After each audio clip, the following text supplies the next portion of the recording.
Je prváčka, darí sa jej výnimočne dobre, musíme strašne pochváliť, lebo práve teraz mi prišla inak naozaj akože regulérne SMS-ka z takej rámovacej spoločnosti, lebo som jej dal zarámovať taký diplom, ktorý dostala. Ona chodí do britskej školy a tá britská škola v Bruseli je v sieti nejakých britských škôl.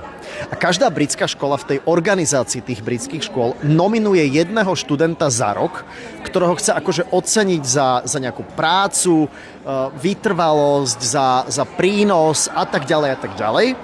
A tá škola v Bruseli pomedzi tých všetkých študentov, ktorí tam chodia, vybrali Sáru, ktorej vlastne odovzdali tento diplom, akože je jediná, je nominovaná tou školou do tej celej ako keby skupiny tých britských škôl, ktoré oceňujú. Takže to je jej taký prvý diplom a to jej chceme akože zavesiť niekde v izbe. Takže baví ju tá škola strašne a ona je perfektná študentka.